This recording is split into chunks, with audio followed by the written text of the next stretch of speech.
বন্ধুরা, আপনারা যদি কলকাতা নাইট রাইডার্সের একজন জাবরা ফ্যান হয়ে থাকেন তাহলে মন থেকে ভিডিওটিতে একটি লাইক অবশ্যই করবেন। অবশেষে রাজস্থান রয়্যালসকে আলবিদা বলে কেকেআর এ যোগ দিচ্ছেন রাহুল দ্রাবিড়। বড় আপডেট চলে এসেছে সামনে। কি পুরো ঘটনা বিস্তারিত জানাবো বন্ধুরা, তার আগে ভিডিওটি পুরো দেখার আবেদন রইল এবং চ্যানেলে নতুন এসে থাকলে চ্যানেলটিকে সাবস্ক্রাইব করবেন। রাজস্থান রয়্যালসের সঙ্গে সম্পর্ক বিচ্ছেদ ঘটার 24 ঘন্টা না পেরোতেই রাহুল দ্রাবিড়কে ঘিরে শুরু হয়েছে চর্চার ঝড়। তিনি কেন রাজস্থান শিবির ছাড়লেন তা নিয়ে তো আলোচনা চলছেই, সে সঙ্গে জল্পনা চলছে যে আগামী সিজনে তিনি কোন আইপিএল দলের গুরুদায়িত্ব সামলাবেন। সূত্রের খবর অনুযায়ী ইতিমধ্যে দ্য ওয়ালকে প্রধান কোচ হিসেবে পেতে মরিয়া হয়ে উঠেছে কলকাতা নাইট রাইডার্স সহ একাধিক ফ্র্যাঞ্চাইজি। শনিবার সকালে রাজস্থানের তরফে হঠাৎই ঘোষিত হয় দাবির বিদায়। সোশ্যাল মিডিয়ায় ফ্র্যাঞ্চাইজি জানায় তাকে আরো উঁচু পদ প্রস্তাব করা হয়েছিল, কিন্তু দাবির রাজি না থাকায় শেষমেশ আলাদা পথে হাঁটছে দুই পক্ষ।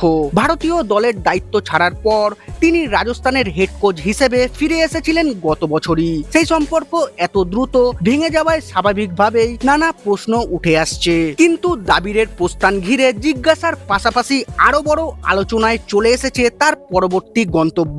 বিশ্বজয়ী কোচকে দলে পেতে সবচেয়ে বেশি আগ্রহ দেখাচ্ছে কেকেআর। সদ্য চন্দ্রকান্ত পণ্ডিতকে সরিয়েছে নাইট শিবির। গত মরশুমের হতাশাজনক পারফরমেন্সের পরেই প্রশ্ন ছিল নতুন হেড কোচ আসছে নাইট শিবিরে, যদিও এখনো আনুষ্ঠানিক ঘোষণা হয়নি। টিম মেন্টর হিসেবে রয়েছেন ডোয়েন ব্র্যাভো, পাশাপাশি সহকারী কোচের পদে ফিরছেন অভিষেক নায়ার, কিন্তু আসল চালকের আসন ফাঁকাই রয়েছে এখনো। এখন এমন পরিস্থিতিতে দ্রাবিড়কে পাওয়া কেকেআর এর কাছে সত্যি হাতে চাট পাওয়ার সমান হবে। তবে শুধু নাইট শিবির নয়, আরো কিছু ফ্র্যাঞ্চাইজিও নজর রাখছে দ্রাবিড়ের ওপর। কোথাও বর্তমান কোচকে রাখা নিয়ে দ্বিধা, তো কোথাও আবার টিমে নতুন দিশা খোঁজা চলছে। ফলে দ্য ওয়ালের জন্য লড়াই যে একেবারেই সহজ হবে না তা বলাই বাহুল্য। ক্রিকেট বিশ্বে দ্রাবিড়কে বরাবরই পরশপাথর মনে করা হয়, যার ছোঁয়াতে গড়ে ওঠে সাফল্যের নতুন দিগন্ত।